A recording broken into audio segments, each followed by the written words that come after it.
وَإِن يَخْذُلْكُمْ فَمَنْ ذَا الَّذِي يَنْصُرُكُم مِّن بَعْدِهِ وَعَلَى اللَّهِ فَلْيَتَوَكَّلِ الْمُؤْمِنُونَ صدق اللہ مولانا العظیم۔ بارگاہ رسالت میں آپ صلی اللہ علیہ وسلم میں درود پاک کا ہدیہ پیش کریں۔ اللہم صلی علی سیدنا مولانا محمد معدن الجود والکرم وآلہ واصحابہ الکرام وابنہ الکریم وبارک وسلم صلاۃ دائمۃ سرمدا ابدا۔ اسلام کی فطرت میں قدرت نے وہ لچک دی ہے، جتنا ہی دباؤ گے اتنا ہی وہ ابھرے گا۔ یہ میرے مصطفیٰ کریم صلی اللہ تعالی علیہ وسلم کے سچے اور اچھے دین کی ہمیشہ سے یہ تاریخ رہی ہے۔ جب جب باطل طاقتیں باطل قوتیں اپنی پوری قوت لگا دیتی ہیں تب اسلام اور بلندی سے بڑھتا چلا جاتا ہے۔ اسی لیے ایک شعر میں بار بار اپنی تقریروں میں کہا کرتا تھا، اور اسی تقریر کے شعر کو لے کر مجھ پر نہ جانے کیا کیا مقدمے لگائے گئے، اور وہ شعر آج کیا قیامت تک بھی بولا جاتا رہے گا۔ میں وہ پھر دہراتا ہوں اس لیے کہ وہ صرف ایک شعر نہیں بلکہ ہمارا ایمان بھی ہے۔ وہ ایمان بھی ہے جس کا معنی اور مفہوم ہمارے قوم کے ہر بچے کو یاد ہے۔ قتل حسین اصل میں مرگ یزید ہے، اسلام زندہ ہوتا ہے ہر کربلا کے بعد، اسلام زندہ ہوتا ہے ہر کربلا۔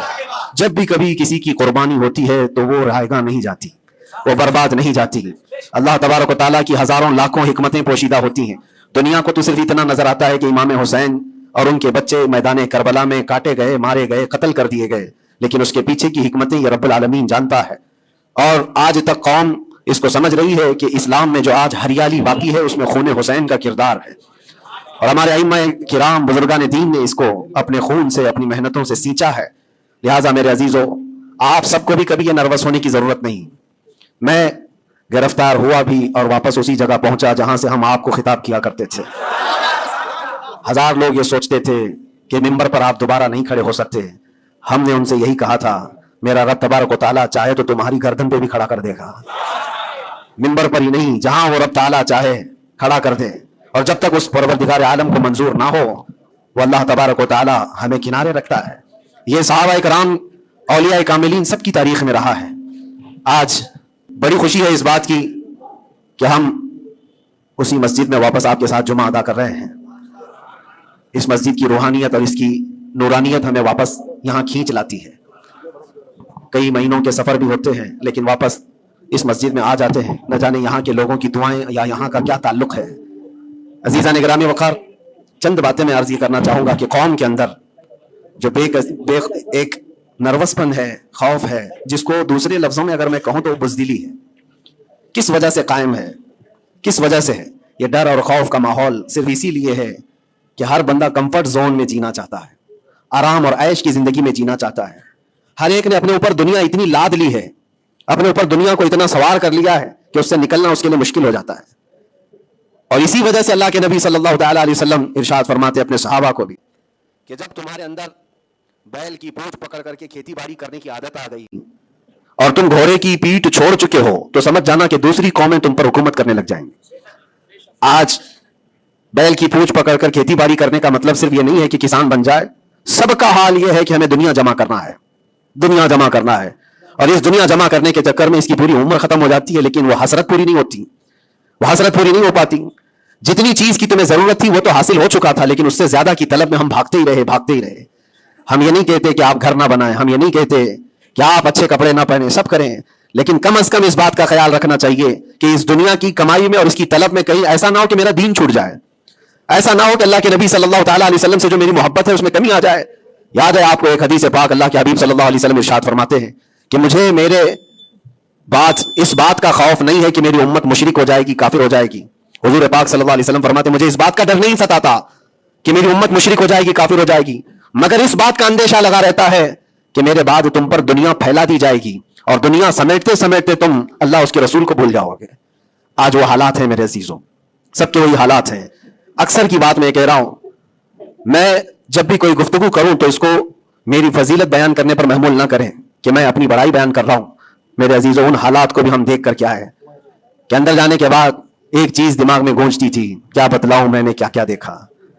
کھوٹا سکہ چلتے دیکھا، الٹی گنگا بہتے دیکھا، چھوٹے چھوٹوں کی بات تو چھوڑو، بڑے بڑوں کو ننگا دیکھا، اور حالات تو وہاں کے ایسے، یہ ساری چیزیں سکھا دیتی ہیں۔ اور پھر اس بات کا خیال آتا ہے کہ امت آج کن مسائل میں گھری ہوئی ہے جبکہ طوفان اندر انتظار میں ہے تباہی کے لیے۔ ہم جن مسائل میں گھرے ہوئے ہیں اس کو دیکھ کر کے پھر ڈر لگتا ہے،